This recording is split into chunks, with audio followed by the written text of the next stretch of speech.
Empezamos el tema de complicaciones en cirugía ginecológica y hablemos de la parte del área laparoscópica. Esta técnica, obviamente, pues fue avanzando, mejorando paulatinamente, al principio con instrumentos que todavía tenían grandes dificultades en cuanto al abordaje del procedimiento laparoscópico.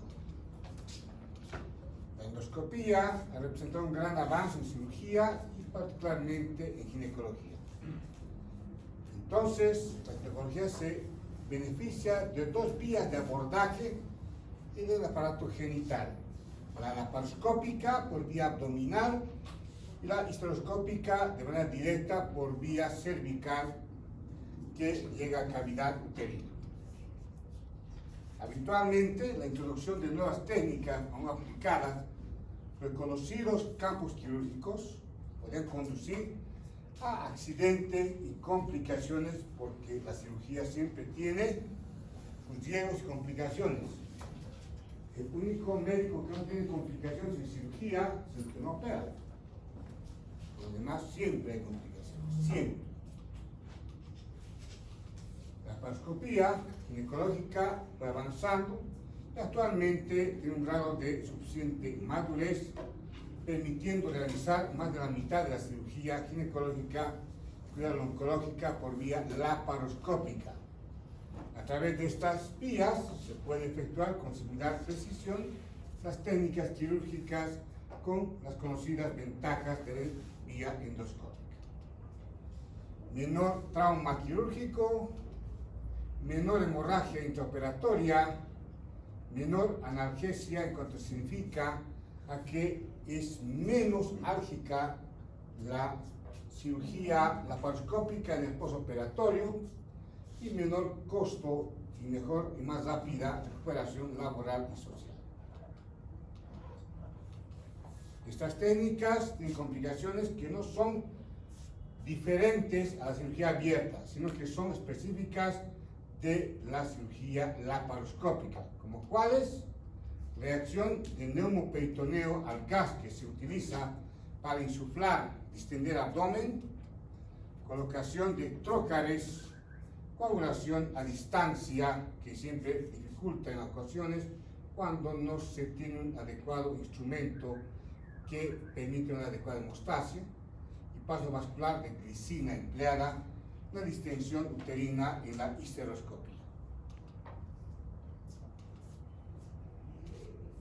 Lesiones durante la insuflación de CO2, procedimientos en pacientes con cirugía previa o con enfermedad intraabdominal como endometriosis o inflamatoria están relacionadas a mayor riesgo de complicaciones. Las condiciones que incrementan el riesgo serán distensión intestinal, grandes masas abdominales, adherencias en cavidad abdominal, enfermedad cardiopulmonar, hernia diafragmática. El número de complicaciones tiene relación de forma inversamente proporcional a la experiencia del cirujano.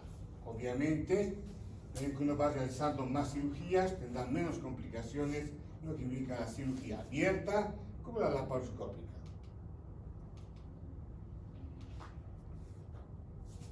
Insuflación extraperitoneal de CO2.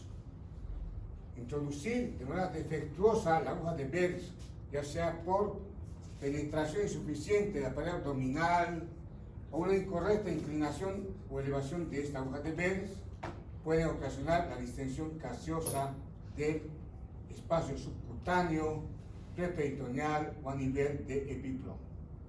La aguja de Behr, al principio de cirugía laparoscópica, fue utilizada, y actualmente ya prácticamente con mucho menos frecuencia por las complicaciones que significa utilizar esta aguja, lo que provoca enfisema que dificulta la colocación de trócares y la visión posterior, lo que significa la cavidad abdominal.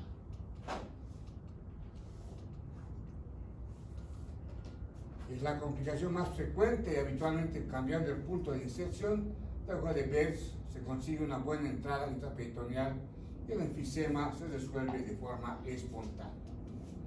Sin embargo, en algún caso, un aumento de presión de CO2 a nivel sanguíneo en la paciente puede obligar a mayor hiperventilación mecánica por parte de anestesiología. Y ahí, el anestesiólogo tiene que saber con qué cirujano se está operando ante la eventualidad de una impericia que indique un manejo diferente a lo habitual en la cirugía. De esta forma, al verificar su correcta posición intraabdominal, esta aguja de ver se debe verificar la presión y el flujo de CO2. La primera será baja y este será alto. También se puede inyectar suero fisiológico por la aguja de ver y si este no se recupera, probablemente estamos en cavidad abdominal. Perforación de víscera hueca. Tracto gastrointestinal, lesiones del tracto gastrointestinal ocurren hasta un 2% de procedimientos laparoscópicos. Las lesiones gástricas solo pueden producirse si hay distensión gástrica y casi siempre por error en la intubación anestésica. Si por la aerofagia que presenta la paciente y de hipoxia por falta de ventilación detectamos función inadvertida de la aguja de Behrs, no se requiere más tratamiento que colocar una sonda nasogástrica y venoclisis.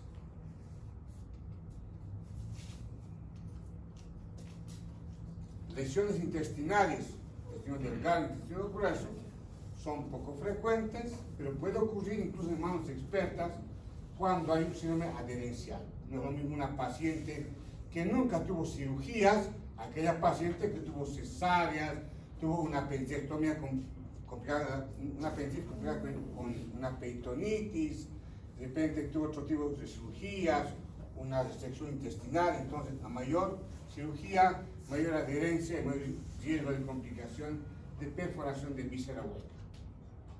El test de aspiración por la aguja de Behrs se puede evidenciar salida del contenido intestinal o puede detectarse la salida de gases por el ano. Retirar la aguja de Behrs no significa el riesgo de peritonitis, pero requiere irrigación profusa de la zona con aspiración y un simple profilaxis con aerovisinas. Es importante saber detectar la complicación para actuar inmediatamente. Habitualmente también 50% la perforación puede parar inadvertida y postrarse en el postoperatorio de forma solapada.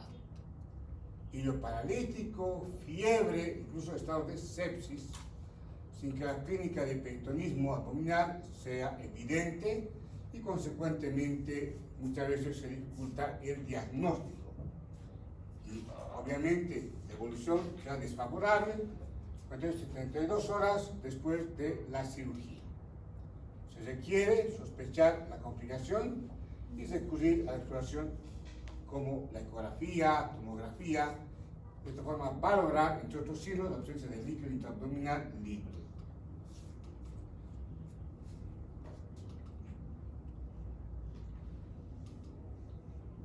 Lesiones vesicales. La vejiga soporta bien los traumas con agujas, no obstante, realmente cualquier maniobra resulta perceptivo la sonda vesical y de esta forma dejar vacía la vejiga para este tipo de accidentes. Lesiones vasculares. El daño vascular más frecuente es por laceración de vasos mesentéricos, cuando se introduce la aguja de Behrs a través del ombligo, particularmente si existen adherencias de Piplón a este nivel. Introducir la aguja de Behrs en un vaso de gran calibre, obviamente se puede detectar fácilmente porque sale sangre por la aguja de Behrs y durante la primera maniobra de comprobación se evidencia esta salida de sangre. La insuflación directa de CO2 al torrente sanguíneo puede tener una grave y fulminante embolia gaseosa. No se evidenció diferencia de la función inadvertida de la aorta con la aguja de Behrs. Lesiones provocadas por los trócares. Lesiones vasculares, la punción de grandes vasos abdominales, aorta, cava, mesentérica inferior, a introducir el primer trócar transumbilical, obviamente es muy bajo, de menos de 1%. Son más probables en los casos de pacientes muy delgadas o en niñas, ya que se debe tomar en cuenta que la posición de los grandes vasos de todo sobre la columna está solo a 1/3 de profundidad del total del grosor externo del tronco. Resulta imprescindible y fundamental una adecuada distensión abdominal para incrementar esa distancia, o sea, un neumoperitoneo con presión mínima entre 15 a 20 minutos de mercurio.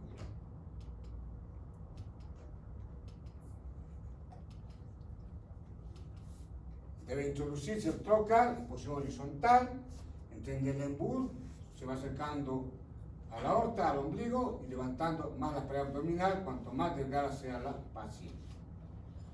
La conducta terapéutica de estas complicaciones requiere la parotomía inmediata, compresión eficaz y ligadura posterior, de ser posible por cirujano vascular.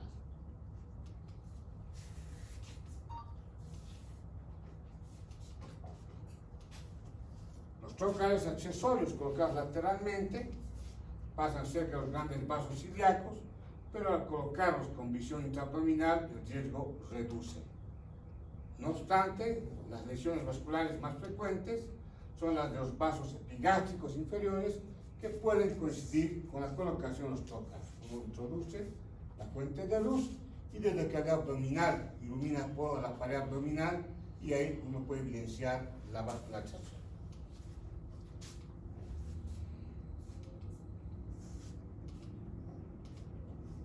La transiluminación de la pared abdominal, esto no es posible en grandes obesas, permite evitar vasos epigástricos tanto superficiales como inferiores.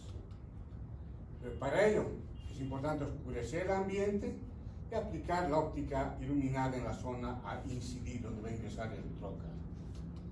Los daños vasculares pueden ser no apreciados de forma inmediata debido a que el sangrado es con mayor frecuencia retroperitoneal.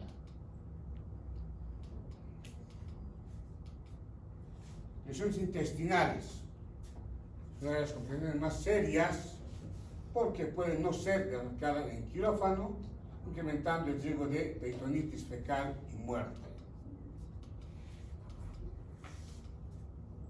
Lesión de intestino grueso, complicación rara, bajísimo porcentaje, si no se produce, afecta solo al colon descendente, un neuroperitoneo insuficiente, existencia de adherencias que desplazan a la línea media van a favorecer la lesión del intestino grueso.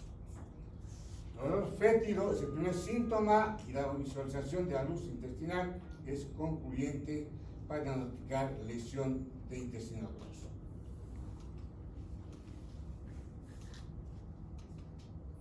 Lesión de intestino grueso, en cuanto si el diagnóstico no es inmediato, la clínica se instaura pocos días después de la cirugía con dolor abdominal y contractura del abdomen.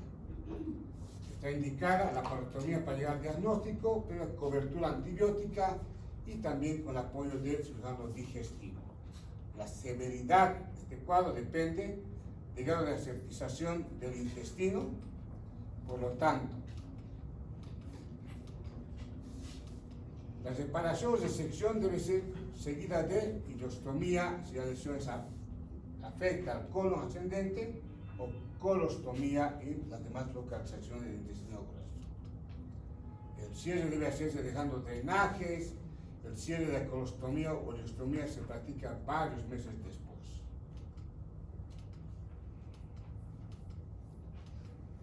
Intestino delgado, lesión del intestino delgado, las causas que provocan la lesión intestinal por el trocar son las mismas que hemos mencionado cuando hablamos de intestino grueso. Debemos diferenciar porque la frecuencia es mayor en el intestino delgado y porque el tratamiento y la severidad de estas son diferentes.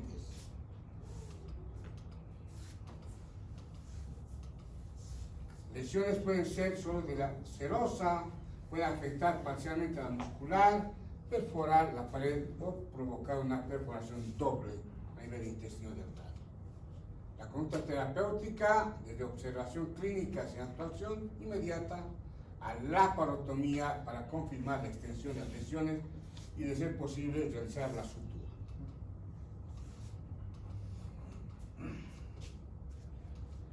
Si la perforación es amplia o afecta la irrigación sanguínea de la zona, será mejor una resección del segmento y anastomosis inmediata. Se recomienda al menos supervisión del cirujano general si la lesión no se diagnosticó en el acto o se haya optado por la observación. Obviamente, la paciente inicia un cuadro clínico de dolor, defensa abdominal y fiebre. La laparotomía debe ser inmediata y proceder en función de los hallazgos. Puede resecarse la zona necrótica o no vascularizada, está en presencia de cirujano digestivo. No perder de vista que en estas circunstancias la peritonitis es severa, puede poner en riesgo la vida de la paciente. Lesiones vesicales. La punción vesical, si pasa inadvertida, puede provocar lesión grave. Entonces, la lesión se produce, es extraperitoneal, se advierte realizar sutura inmediata de la lesión, colocación de sonda vesical permanente, como mínimo 6 días bajo protección antibiótica. Si la lesión pasa inadvertida y se observa en el postoperatorio como liguria o anuria, hematuria o ascitis, una nueva exploración laparoscópica permitirá visualizar la lesión vesical que está en comunicación con el peritoneo y se puede proceder a la sutura.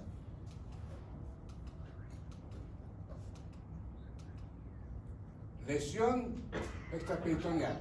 Orina ocupa el espacio del rectus y la oliguria es menoria que el urinoma, es de lenta evolución. Pues se palpan los labios mayores de la vulva edematosos e incluso puede llegar al muslo a nivel de la fascia. El riesgo es la fascitis necrotizante, Escherichia coli, de evolución tórpida, grave y en ocasiones mortal. Hernias. La aparición de hernia intestinal a través de los defectos de pared dadas por los zócares son más frecuentes en procedimientos que requieren múltiples ingresos a cavidad abdominal, como extracción de grandes tumores, uso de dilatadores que aumenten el daño de la fascia. Por lo tanto, la manifestación clínica consiste en presencia de incremento del volumen que se acompaña de dolor si está involucrado en intestino o epífilo. Habrá náuseas, vómitos que reflejan obstrucción intestinal. La conducta es secundario de la fascia. La frecuencia depende del tipo de cirugía endoscópica que se realice, de alteración anatómica provocada por las lesiones previas, ante todo de la habilidad del cirujano, pero oscila en 1%. Estos parámetros son importantes en cuanto indica a la pericia y experiencia del cirujano. Lesiones de arterias y venas ilíacas ocurren excepcionalmente en salpingectomías, anexectomías o histerectomías que requieren reparación inmediata. Lesiones vasculares por electrocirugía dan complicaciones posoperatorias cuando obviamente se desprende la escara y al frente de la escara ocurre la hemorragia.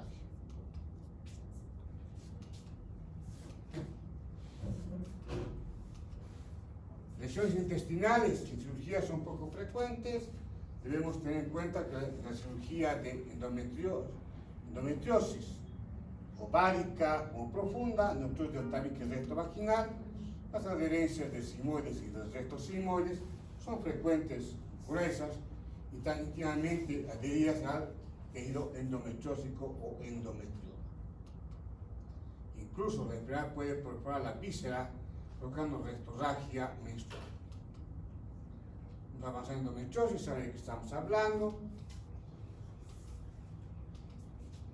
Para asegurarnos de que no se produjo una perforación intestinal, será necesario cubrir con solución fisiológica la pelvis baja, insuflar aire por el ano, ampliando el sigmoides por encima de la zona disecada para descartar la lesión. Por pequeña que sea esta lesión, dejará escapar burbujas de aire que borbotearán en el líquido que esté en la cavidad pélvica inferior. estructura será diferente si la lesión ocurre en intestino grueso o delgado y depende del tamaño de la lesión. El intestino delgado se puede estructurar en 2 capas y el sigmoide, la resección endoscópica, debe decidirla y realizar un cirujano digestivo.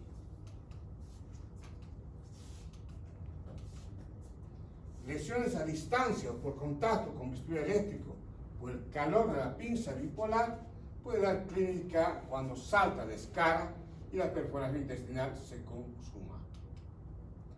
En estas circunstancias, la mujer puede estar en su domicilio y el cuadro de peritonitis aparece súbitamente, con lo que la gravedad incrementa y la defensa jurídica del cirujano es difícil.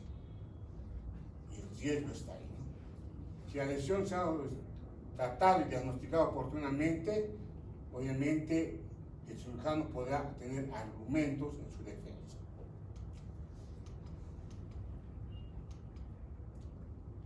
Cirugía donde se lesiona vejiga puede obviamente significar lesión vesical en aquellos casos que implican la disección. ¿En qué casos? Histectomía total, colposacroficación, técnica de Burch, sobre todo si existe cirugía previa que va distorsionando y elimina los planos de despegamiento. Si la lesión es extraperitoneal y pasa inadvertida, que puede provocar fascitis necrotizante y septicemia fulminante. Lesiones ureterales.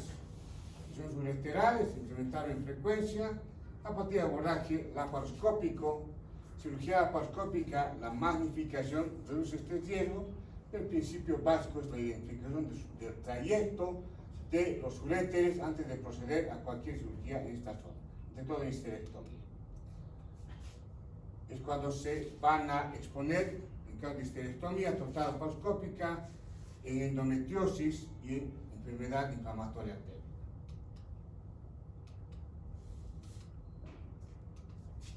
Además, factor predisponente, tumores pélvicos que alteran la anatomía abdominopélvica como antecedentes de radioterapia en esta paciente.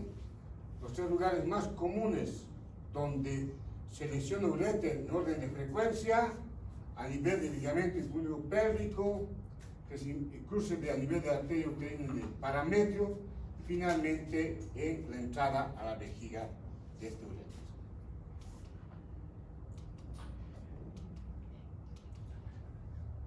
Y puede producirse sección ureteral, lesión térmica de uréteres, oclusión directa o estenosis por tracción de estos uréteres. Finalmente, acodamiento o isquemia de un segmento ureteral. La evolución clínica depende de la localización y del mecanismo lesional. Aproximadamente 50% de las obstrucciones ureterales unilaterales son asintomáticas. La lesión inadvertida puede manifestarse por un postoperatorio febril, con dolor lumbar, finalmente concluye con una fistulación hacia vagina o a cavidad libre, una ascitis urinosa. En estas circunstancias se apreciará una evolución postoperatoria tórpida, frecuente ilio, distensión abdominal y cifras moderadamente elevadas de creatinina y la función renal. Oclusión ureteral inadvertida va a evolucionar en hidronefrosis, obviamente, con anulación de la función renal del lado del útero lesionado. Relativamente poca sintomatología, si no acompaña infección a esta lesión. En estas circunstancias, la lesión parenquimatosa renal puede con el tiempo convertirse en irreversible, con daño renal obviamente irreversible, o obstrucción ureteral. La reparación de la lesión dependerá de su severidad. En caso de sección limpia, puede ser una anastomosis terminal de primera intención, dejar un catéter para asegurar la permeabilidad del uréter. Si existe pérdida de algún segmento, se requiere reimplantación ureteral mediante la creación de una anastomosis, un trayecto submucoso antes del flujo a nivel de la cúpula vesical o una prótesis ureteral.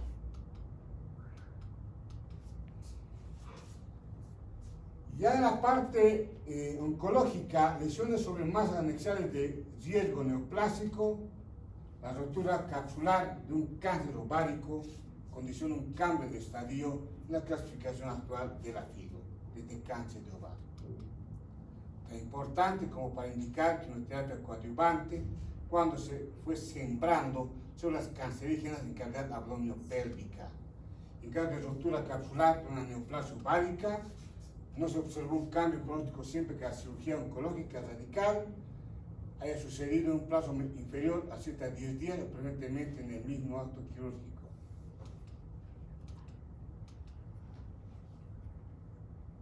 Lesiones y accidentes en la extracción de pieza quirúrgica. Accidentes intrínsecos a la naturaleza de la pieza, en rotura de una cápsula neoplásica, la extracción contaminante a través de la pared abdominal puede condicionar la aparición posterior de metástasis en puntos de inserción. Accidentes intrínsecos a la naturaleza de la pieza deben manejarse con prudencia, el contenido de los quistes mucinosos, teratomas, tumores ováricos, teratomas dermoides, pues contenido irritante o adherencial en cavidad abdominal. Si ocurre esta incidencia, esta ruptura, se debe lavar abundantemente la cavidad abdominopélvica con solución fisiológica a temperatura corporal.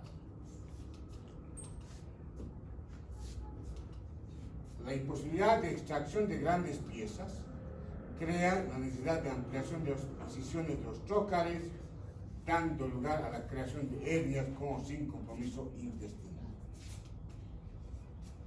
La morcelación, ¿no? Lesiones en cuanto indica la culdotomía, incisión transvaginal del saco de fondo de Douglas, surte una excelente vía para extracción de estas piezas. Se procede a la morcelación de lo que es la pieza quirúrgica, por ejemplo, histerectomía. De esta forma se reduce el riesgo de que se tenga que ampliar la incisión de los trócares para extraer la pieza. Maniobras de morcelación deben ser realizadas bajo un estricto control visual. La única cirugía que nunca será laparoscópica en obstetricia es la cesárea, ¿sí? O se va a aspirar al feto, se va a insuflar después, por eso que. Cirugía histeroscópica, otro tipo de cirugía ginecológica. La histeroscopía es una técnica endoscópica para visualizar de manera directa la cavidad uterina y el canal endocervical, introduciendo una fuente de luz y un medio de distensión. Se puede realizar con fines diagnósticos o terapéuticos en histeroscopía quirúrgica con o sin anestesia. Lesiones derivadas de los medios de distensión de la cavidad uterina. Distensión con CO2, embolia gaseosa, complicación muy rara, solo es posible si no se respetan los flujos y presiones.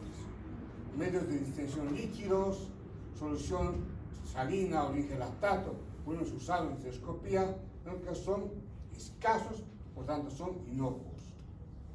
No se puede utilizar en procedimientos electroquirúrgicos, obviamente, porque la electricidad con líquido, obviamente, son incompatibles. Glicina, 1.5%, puede provocar náuseas, vómitos, desorientación, con consecuencias tardías, raras, pero severas. Amonemia, encefalopatía y ceguera transitoria. Sorbitol, manitol provocan náuseas, vómitos, desorientación, con complicaciones graves cuando se produce una actuación conjunta con anestesiología, cuidados intensivos y con ginecología. Perforación uterina, histeroscópica. La más frecuente, su incidencia hasta 1.4%, según la FIGO, puede aparecer tanto en el proceso de dilatación cervical como durante la utilización posterior del receptor histeroscópico de forma mecánica o como injuria eléctrica. También puede perforarse por un efecto de temperatura. Ante la sospecha de perforación uterina, interrumpir el procedimiento y obviamente uso de antibióticos, sospecha de un peritoneo o lesión del órgano pélvico, acceder a la cavidad abdominopélvica. Cuando la perforación uterina es electroquirúrgica, ante el riesgo de daño de órganos pélvicos, realizar laparoscopía y en su caso laparotomía. Este es el estereoscopio para la visualización de cavidad uterina. Complicaciones hemorrágicas. En forma intraoperatoria, se debe electrocoagular el lecho sangrante. Si no se cubre la hemorragia, introducir un catéter de Foley, una sonda Foley, con 10-15 ml de suero fisiológico y de mantener durante 3 horas, luego poder retirar con adecuada hemostasia. De forma postoperatoria, son raras complicaciones hemorrágicas. La conducta a seguir es descartar lesión cervical, o sea, el cuello uterino, determinar la cantidad de pérdida sanguínea y obviamente colocar sonda Foley en cavidad intrauterina. Los extremos, valorar la posibilidad de una histerectomía. Infecciones como complicación, pues es variable, menos al 2%, depende del proceso quirúrgico. Evitar realizar en pacientes con infecciones agudas, pues con una estereoscopia desde cultivo de flujo vaginal, como estudio previo, una citología cervical, un urocultivo para evitar este tipo de complicaciones en la cirugía histeroscópica. La baja incidencia de esta complicación no justifica el uso sistemático de antibióticos de forma profiláctica. Si el cirujano quien desea su uso de forma empírica en determinadas condiciones, un procedimiento prolongado, pacientes con antecedentes de esterilidad e infertilidad, por ejemplo. Hematometra. Aguación de sangre en cavidad uterina, complicación tardía descrita en 1 o 2% de los casos de ablación o resección de tejido endometrial. Esto va a cursar con dolor crónico y cíclico a nivel pélvico, en caso de hipogacho, secundaria a la formación de un hematometra, porque hubo expulsión del orificio cervical interno, puede haber quedado obviamente fibrosado o adherencias intrauterinas. Se debe comprobar con ecografía y realizar permeabilización uterina, obviamente permeabilizando el cuello uterino.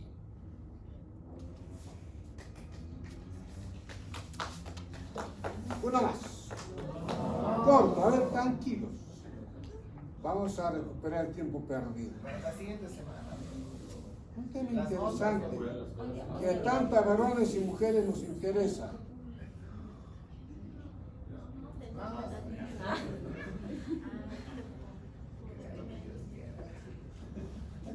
Tienen que tener la certeza, si estén postergando la paternidad o la maternidad, de la certeza de que son fértiles. Así que hay que analizar la fertilidad.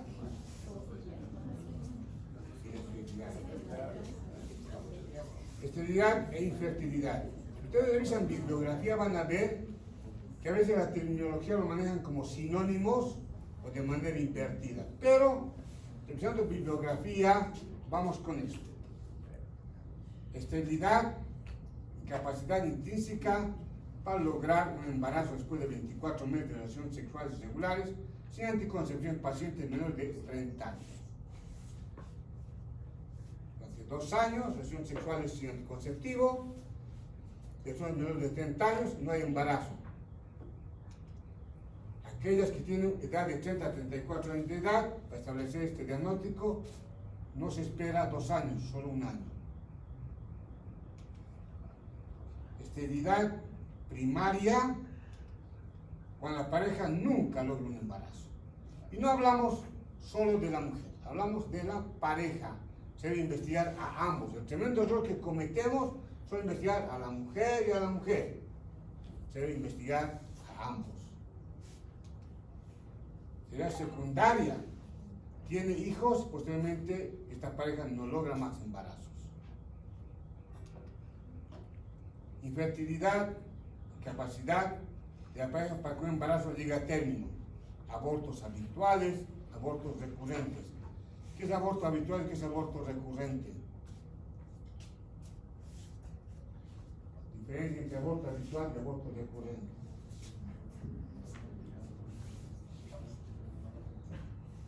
Aborto recurrente, 2 abortos continuos. Aborto habitual, 3 continuos o 5 discontinuos. Infertilidad primaria, cuando nunca la pareja logra que un embarazo llegue a término o cuando el neonato fallece. Nace el niño o la niña, antes de cumplir 28 días se muere. Eso también es infertilidad. Secundaria, cuando obviamente, habiendo existido embarazo a término, posteriormente ya no llega a término los embarazos. Fisiología de la concepción, sabemos de memoria por temas avanzados anteriormente, liberación de un óvulo con regularidad, eyaculación seminal con calidad, cantidad y movilidad adecuada. ¿A qué velocidad avanza un espermatozoide? ¿Qué velocidad avanza un espermatozoide? ¿No se ha preguntado? ¿A qué velocidad? ¿Cuánto mide un espermatozoide?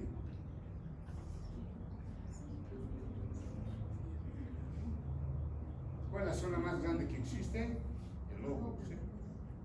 ¿Cuánto mide el óvulo? Si estoy dando de tarea, vamos a finalizar ya la gestión. Vayan tomando en cuenta esos detalles, pues de un examen. ¿Sí? Migración de espermatozoides, fecundación, migración del huevo cigoto, implantación oportuna. Esto es lo que ocurre para que una dama quede embarazada.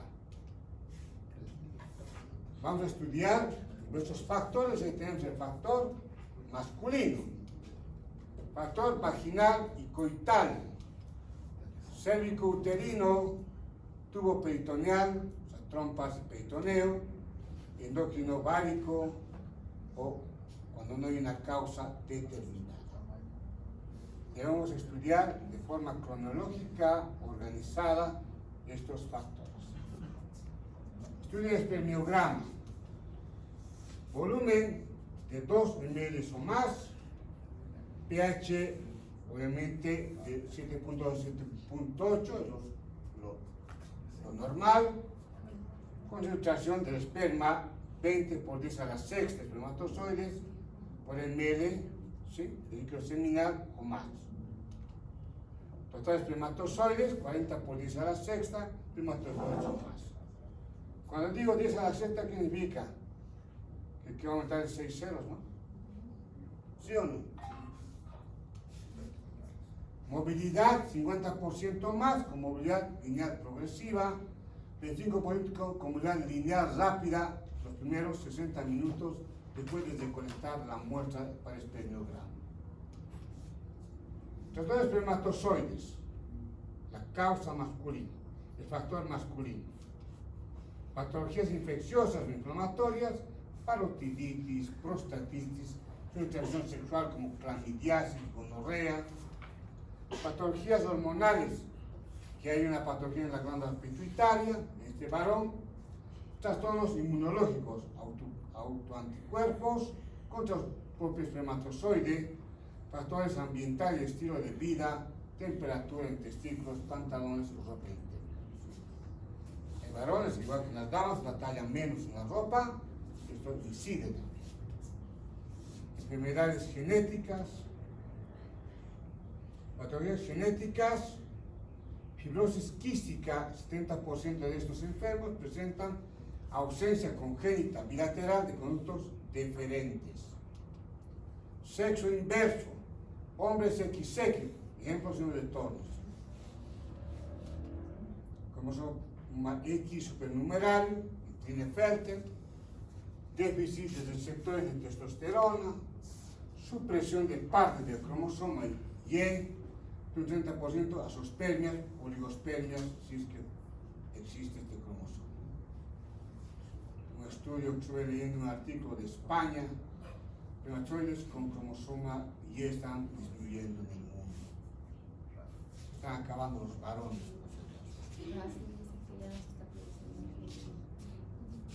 De distribución de ciertas partes de los cromosomas,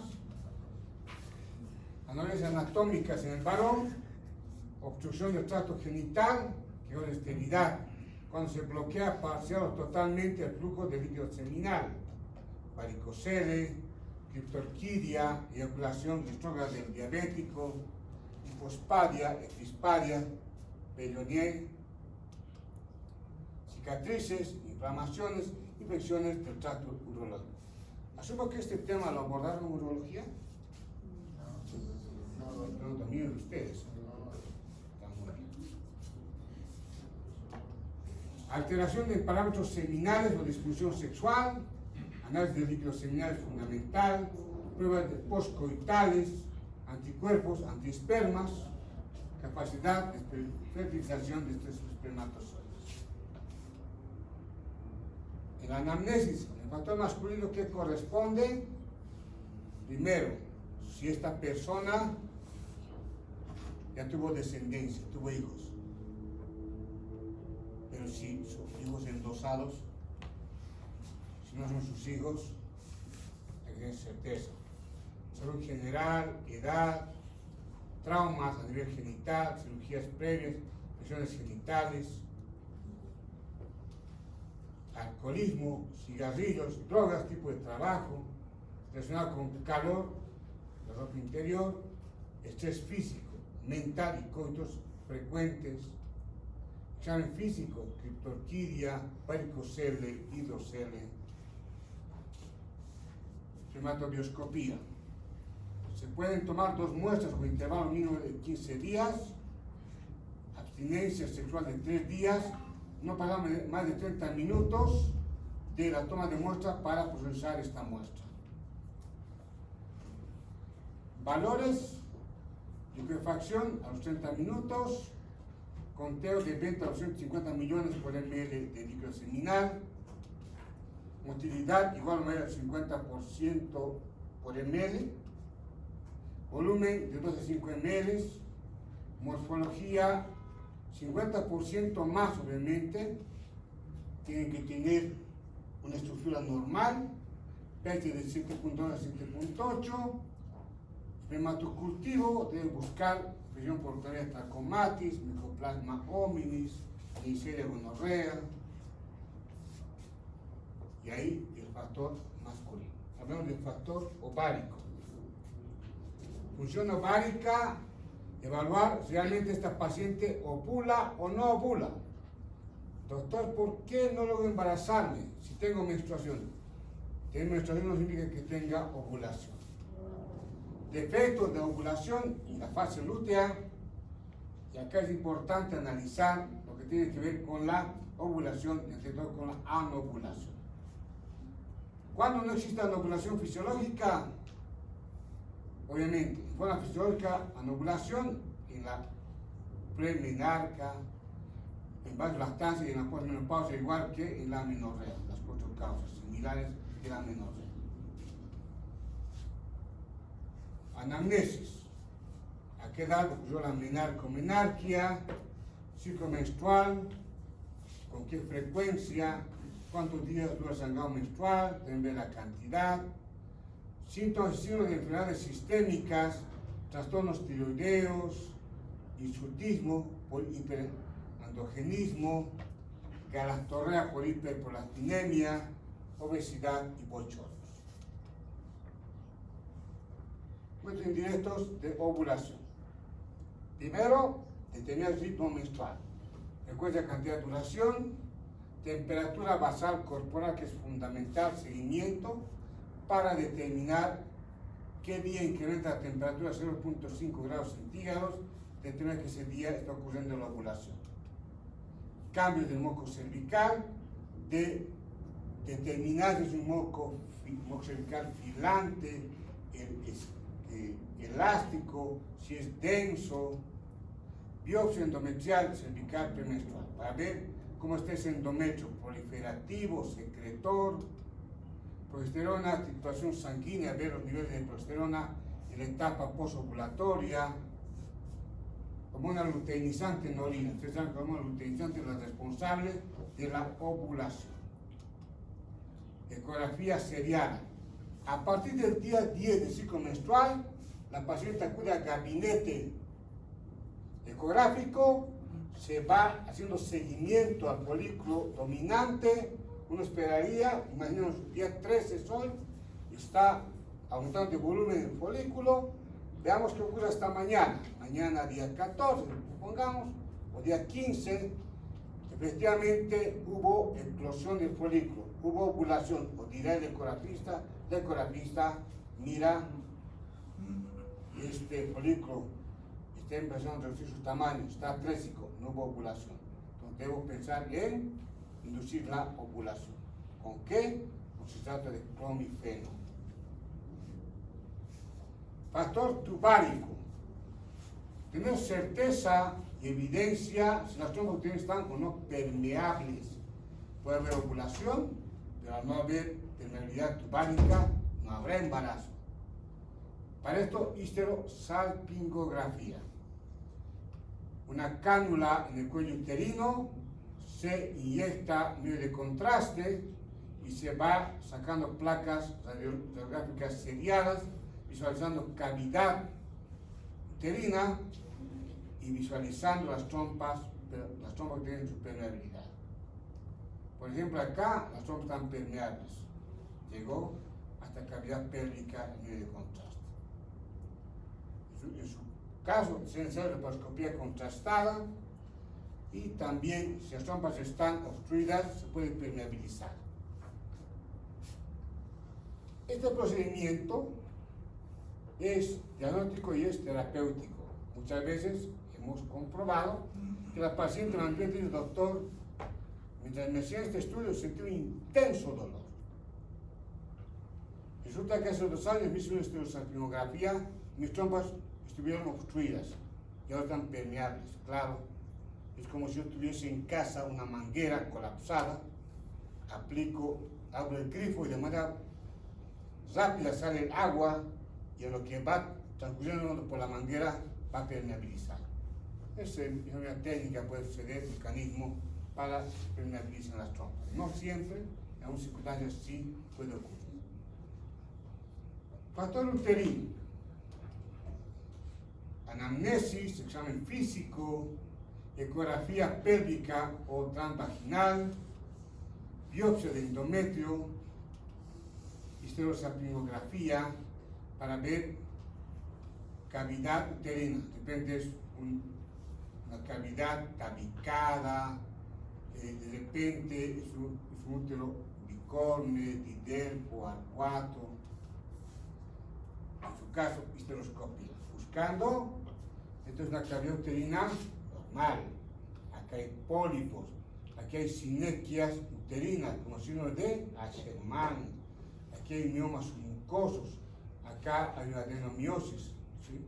Y acá hay un dispositivo intrauterino hormonal. La histeroscopía nos permite visualizar cavidad uterina. En su caso, laparoscopía. Factor cervical, diagnóstico y causas. Examen físico, especuloscopía, posición del cuello uterino que tiene que estar habitualmente en la parte posterior del fondo de la vagina, citología exfoliativa orgánica, que significa visualizar la estructura celular de este cuello uterino, exudado vaginal y cultivo, tinción de Gram, examen en fresco. Las causas para que haya una alteración a nivel del cuello uterino es toxicidad, en especial que altera la actividad fisicoquímica del moco. Si hay una cervicitis, una infección en el cuello uterino, claro que el moco cervical va a estar alterado. Cirugías previas a nivel del cuello uterino, como por ejemplo una colonización con cáncer de Lick por un cáncer in situ del cuello uterino, también la actividad antiesperma. Es interesante esto, cuando una dama dice, sabe doctor, estuve 5 años con una pareja y nunca logré embarazo. Tengo otra pareja, apenas me miró bonito y quedé embarazada. Entonces, el moco cervical es hostil a un tipo de espermatozoides y no para otro.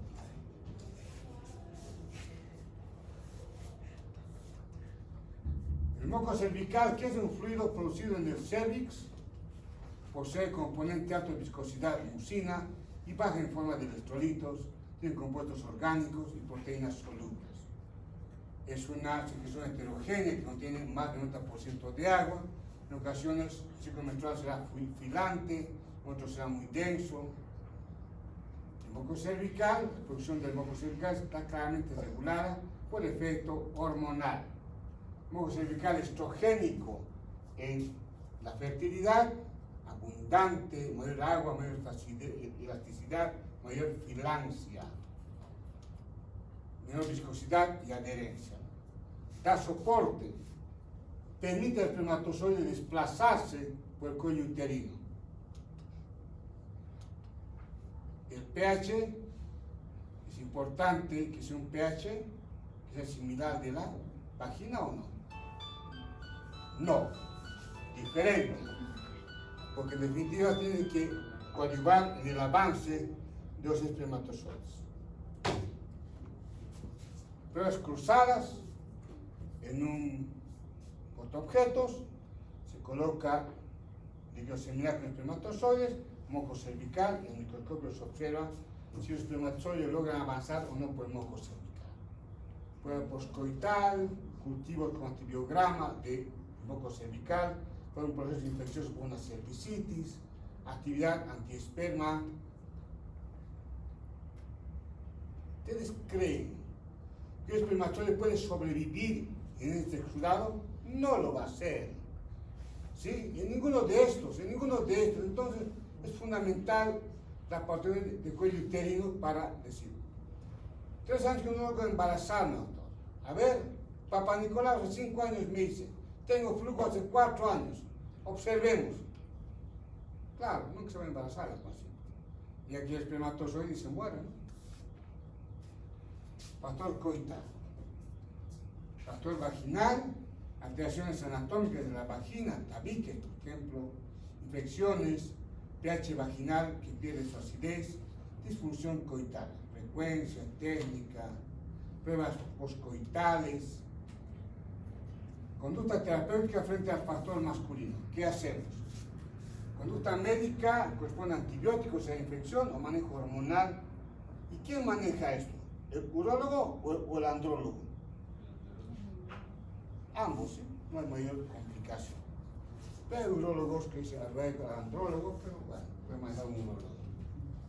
Conducta quirúrgica, digestión asistida, reproducción asistida, transferencia intratubárica de gametos como una reproducción asistida, y el factor uterino, tratamiento médico, antibióticos, manejo hormonal, antiinflamatorios, tratamiento quirúrgico, si hay miomas, se extirpa una miomectomía. Llegar a cavidad uterina, liberar adherencias y remoción de sinequias. Factor ovárico, terapéutico. La conducta médica, no hay ovulación, si se trata de clomifeno puede inducir la ovulación. Programar relaciones coitales para, de acuerdo a ovulación, la posibilidad de embarazo. Y en su caso, si es un ovario poliquístico y no responde al tratamiento convencional con hormonas, tampoco con metformina, su sección en cuña. Es como si una pizza le sacar una porción, se coloca puntos de colchonero y eso, esta injuria al ovario, esta agresión al ovario hace que los ovarios reaccionen y empiece la ovulación. Es un fenómeno de defensa ovárica. Bueno, los bisturís se van haciendo incisiones y se va a hacer puntos de colchonero. Se va colocando estructuras invertidas hacia la estructura ovárica. Y también se utiliza láser y se libera adherencia, se utiliza adherencia a nivel de los ovarios. La quirúrgica. Se hace el clomifeno, 50 miligramos en la tableta, contra trofina crónica humana, 500, 2000, 5000 y 10.000, de acuerdo al requerimiento para facilitar la ruptura folicular. Trofina humana posmenopáusica es otro manejo también que se hace para inducir la ovulación. De esta forma se facilita el desarrollo folicular, se puede utilizar, el alto costo de esto nos limita, 25 unidades, puede utilizar también lo que es dentro de una unidad de FSH, LH, su manejo ya hormonal, dentro de lo que es la posibilidad de lograr la ovulación. Alternativas para el logro de un embarazo, ¿qué hacemos? Psicoterapia, terapia sexual, que ambos estén convencidos que realmente desean un embarazo, un hijo, una hija. ¿Cuántas veces vimos que al final la pareja dijo, el varón dijo, mira, delante del médico yo te digo que no quiero ser papá? Pero 5 años que tú me dijiste que sí, ¿por qué me mentiste? ¿Ha dejado pasar el tiempo? Sí, pero no está bien y no quiero ser papá. La dama, a diferencia del varón, tiene un tiempo limitado, una edad que paulatinamente va transcurriendo y que va a limitar la posibilidad de embarazo. El varón hasta los 80 años puede ser papá inclusive. Ya me tocó alguna vez, un varón sentado al lado de la paciente de 25 años, yo asumí que era el abuelo, y disculpe, ¿y cuándo viene su esposo? Soy yo, doctor. Pues señor, no tengo intención de tener.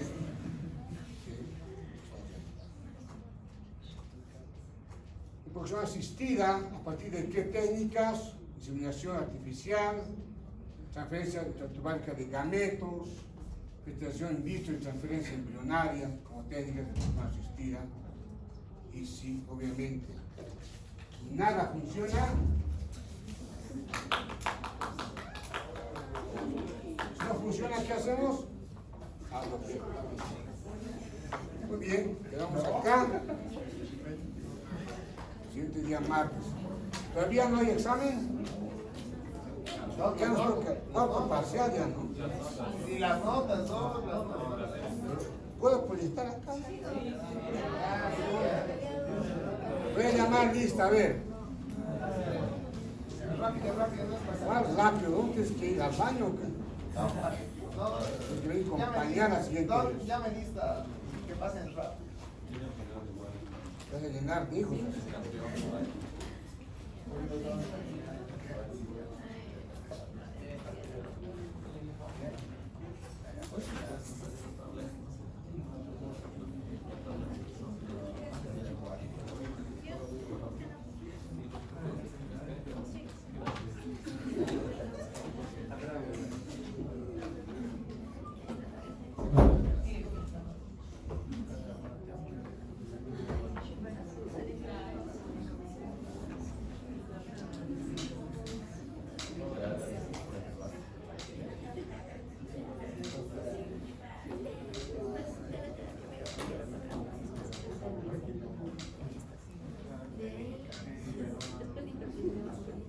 ¿Tienen sus notas? Pues ya vieron, entonces ya está bien. ¿Puedes proyectar o no? No. Pueden reclamar y decir, yo no autoricé que proyecte mi nota. Ya. A ver, llamo lista y después quién le va individual. Bernardo Acosta. Presente, doctor. Kimberly Alvarado. Caroline Alves. Ignacio Avendaño. Fátima Borda. ¿No está? Vale. Andrés Cabrerizo. Presente, doctor, acá. Ah. Fabio. Paolo.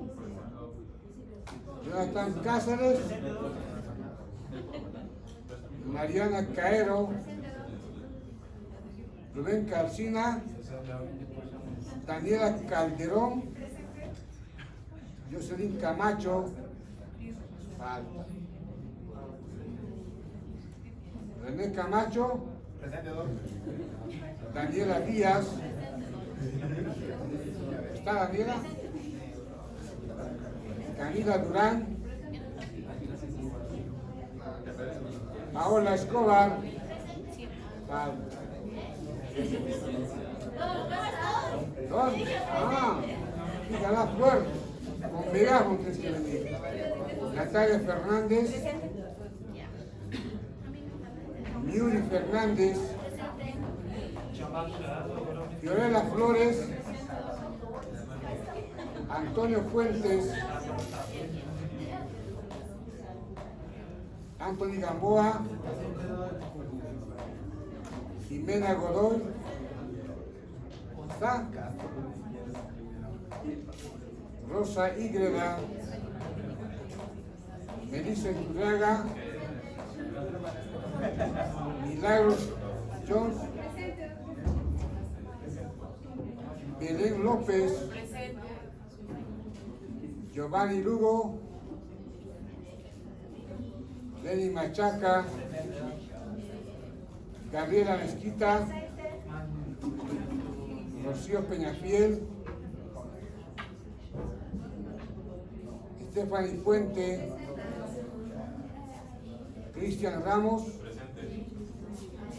Artur Ribeiro, Antonio Román, Alejandro Sarabia, Valeria Cejas, Andrea Severich, Jennifer Silva, Jorge Sotomayor, Isabela Suárez, Leonardo Vargas.